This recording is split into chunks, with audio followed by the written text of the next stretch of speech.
one-hitter for this pitching staff. I mean, how special is that?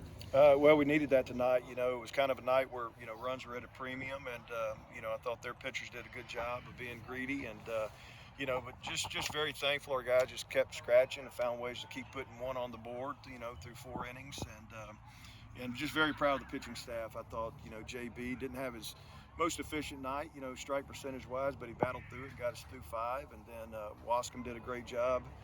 You know, coming in and covering the 6th and 7th, and then Ock was really good in that 8th and 9th inning.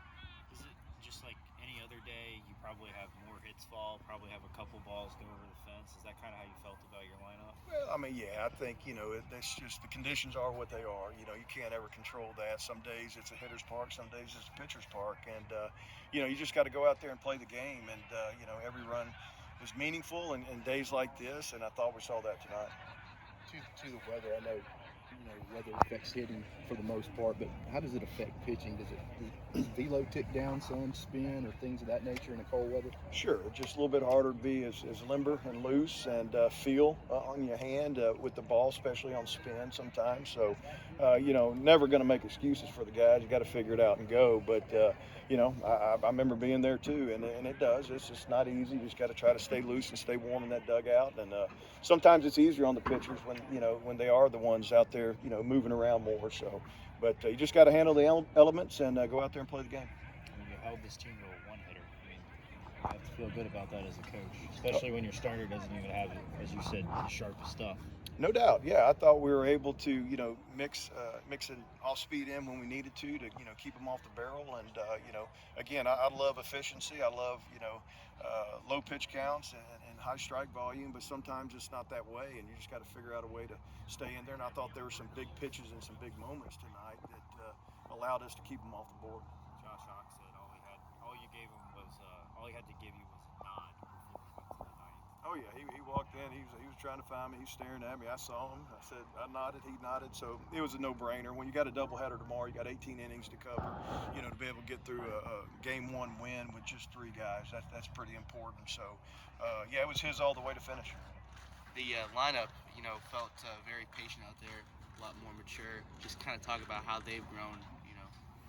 Well, I think, you know, there's experience in that lineup, you know, for the most part, and that's a huge thing in this game. And just kind of slowing it down, having a good game plan. I think, you know, Coach Creel and our hitting coaches do a great job with them trying to have a plan. And, you know, it's easier said than done. You still got to go do it. But I thought our guys did a good job for the most part, and look forward to them being even better tomorrow.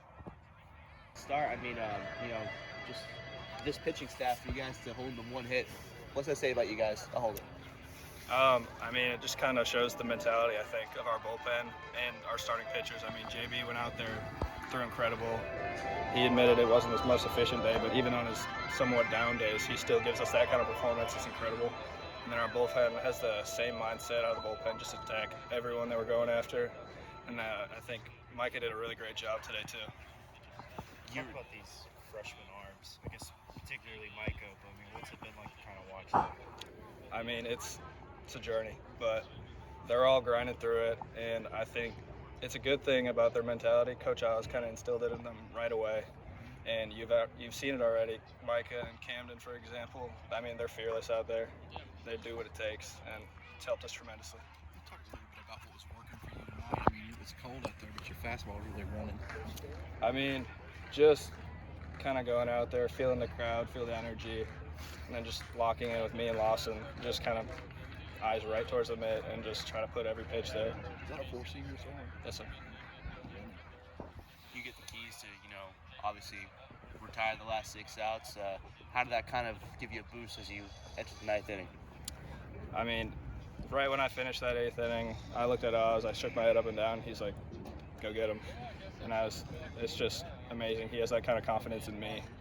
And that kind of builds me up as well, that he trusts me that much to go out there and get the next 3 outs. Did you realize you guys were holding them to a one-hitter? No, sir, I did not. It's been a while since you guys held the team to a one-hitter. It's been a couple years, I think. I mean, that has to feel good, right? Yeah, it's special for sure. I didn't know until after when we were talking about it in the meeting. That little light show they gave you, I know they gave it to Landon on Tuesday. Did you expect that, or is that just for everybody, or what? Not necessarily. I knew we did something with it with our production crew. I mean, shout out to our production crew. They're amazing this year. And I mean, I didn't know it was going to happen, but once it started happening, I was like, okay, this is pretty cool.